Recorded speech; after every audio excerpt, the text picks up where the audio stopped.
إن الدين عند الله الإسلام. بارك الله لي ولكم في القرآن العظيم ونفعني وإياكم بالآيات والذكر الحكيم. أستغفر الله لي ولكم ولسائر المؤمنين واستغفروه إنه هو الغفور الرحيم. سبحانك لا علم لنا إلا ما علمتنا إنك أنت العليم الحكيم. رب اشرح لي صدري ويسر لي أمري واحلل عقدة من لساني يفقهوا قولي. وبيسر ولا تعسر وتمم الخير وبك نستعين. يا فتاح يا فتاح يا فتاح. صدق الله العظيم وصدق رسوله النبي الكريم الأمين. Assalamu alaikum wa rahmatullahi wa barakatuh. Walaikum assalam. Alhamdulillah, it's a great blessing of Allah subhanahu wa ta'ala that He has given me and you the ability and tawfiq to participate in this gathering, and we ask Allah subhanahu wa ta'ala to make this gathering a source of guidance for all of us.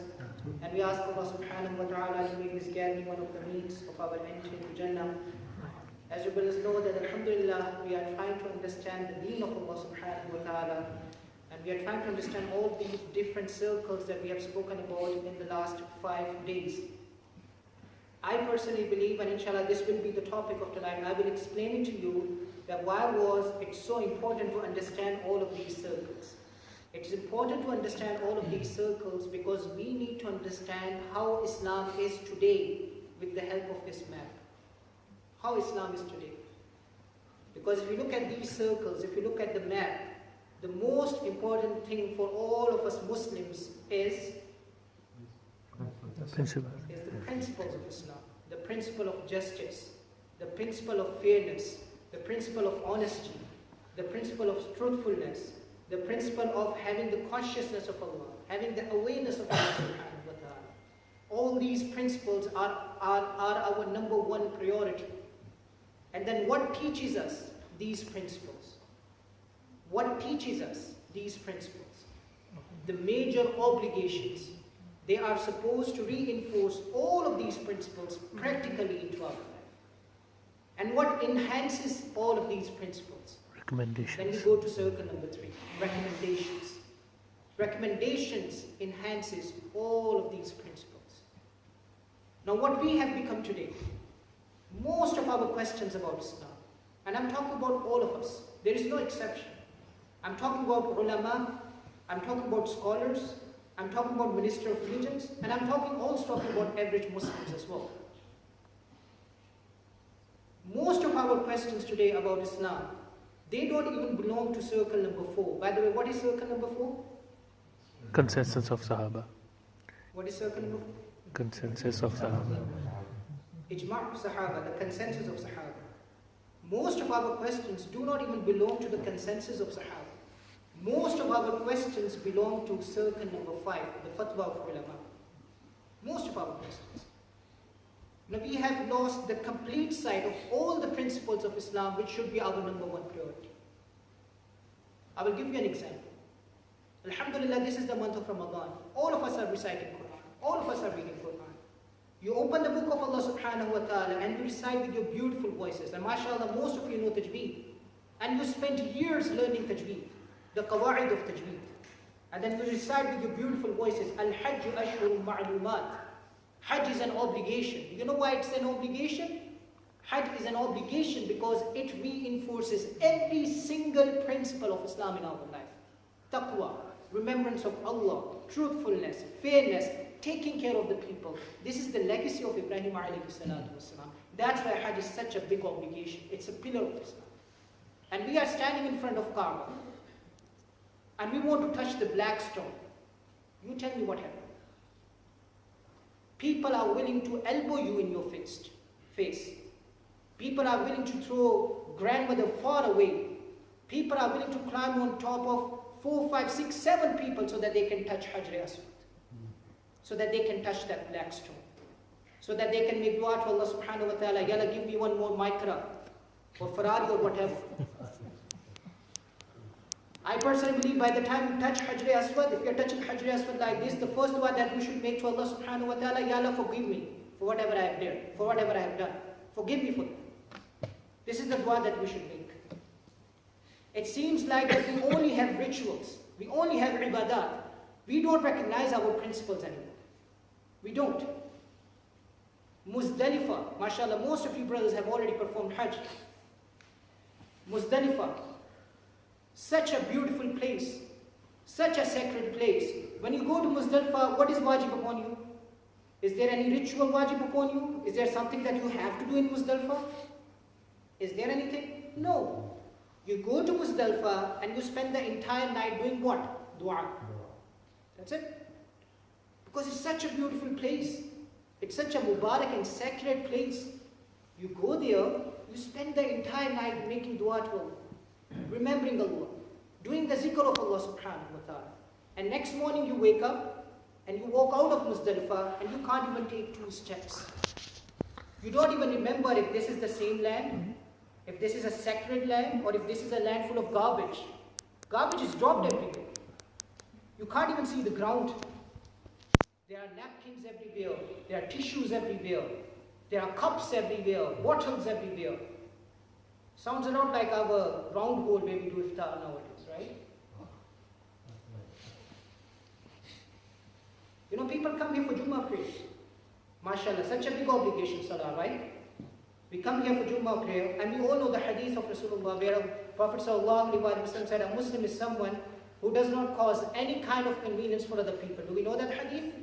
It's a principle of Islam that we don't cause any kind of convenience for anyone. We come here to worship Allah, and then what do? Where do we park our cars? I'm not talking about everyone, I'm talking about the majority of people, who are the last one in and the first one out. Where do we park our cars?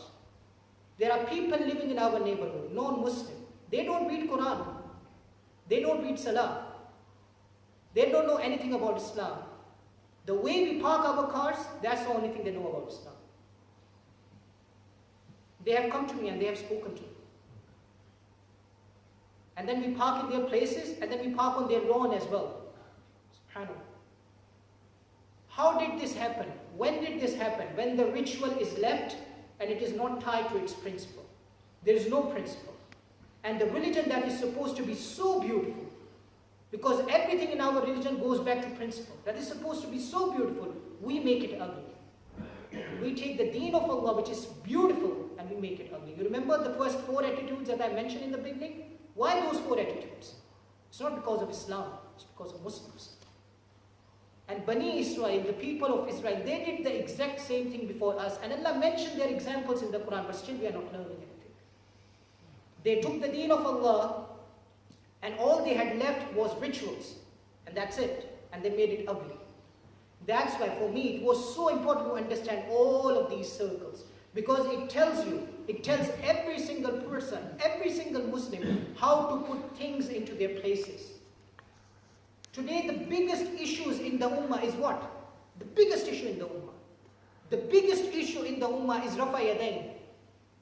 The biggest issue in the Ummah is whether we should say Amin out loud or not. The biggest issue in the Ummah is whether we should do global moon sighting or local moon sighting. This is the biggest issues. And you go back to classical fuqaha, all of these issues belong to which circle, you tell me? They belong to circle number 5. They belong to circle number 5. Then why are you fighting? What can unite us is so powerful than what can separate us. But the things that can unite us, when we don't focus them, when our focus is not on them, then we will only focus on the negative things. Then we will only focus on the things that can separate us. You know, even today, with a very sad heart, I have to mention this. And this is the reality, brothers. This is the reality. And as an Imam, I have to say this. And we all have to learn this. I'm not an exception. I'm not saying I'm an exception. I'm an Imam, so everything applies to you and doesn't apply to me. It applies to me as well. Even today, a Muslim looks at another Muslim, and what is the first thing comes into his mind? You tell me. Is he a Hanafi? Is he a Maliki? Is he a Shafi'i?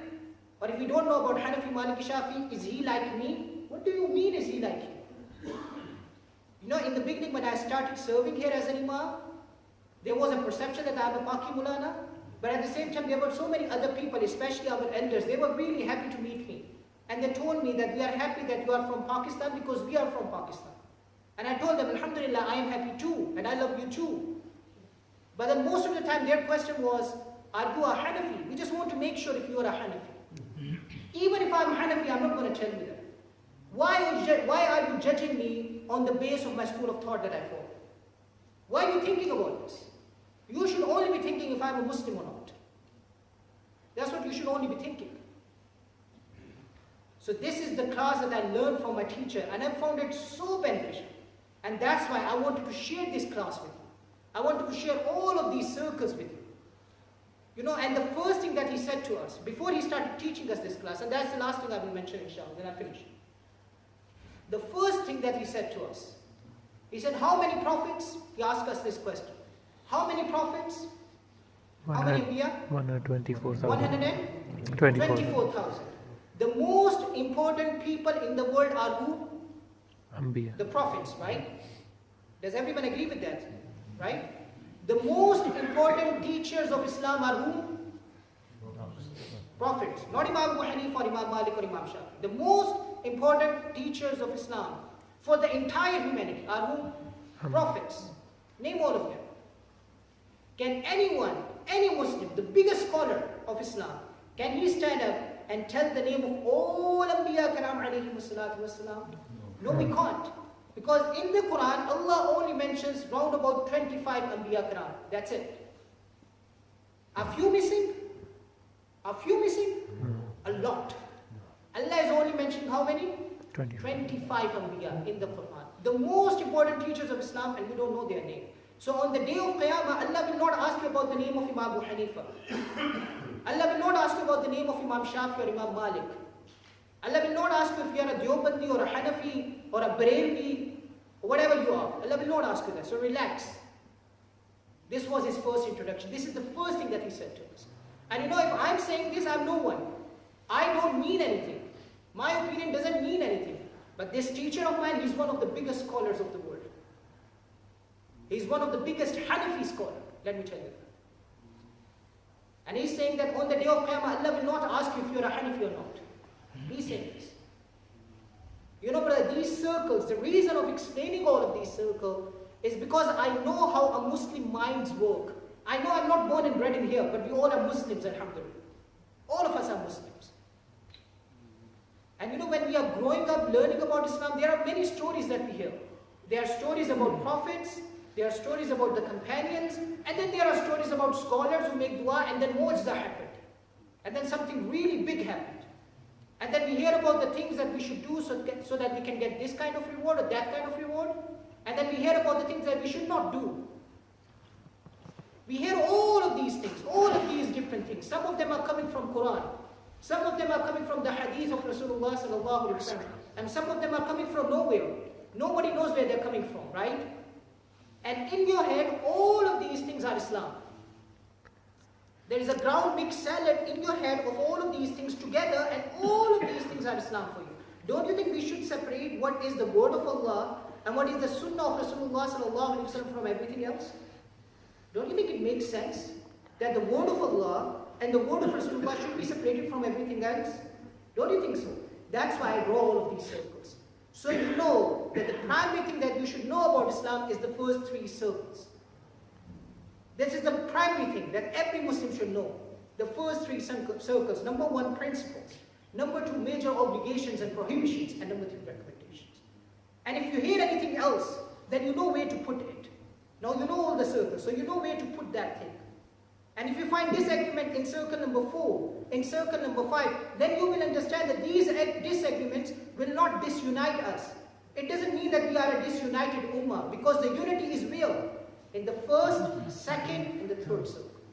That's where the unity is. We don't have to have the same fiqh. We don't have to pray witr in the same way. We don't have to pray our salah in the same way. We don't have to have same fatwa on all the issues. We don't. This doesn't make us a disunited ummah.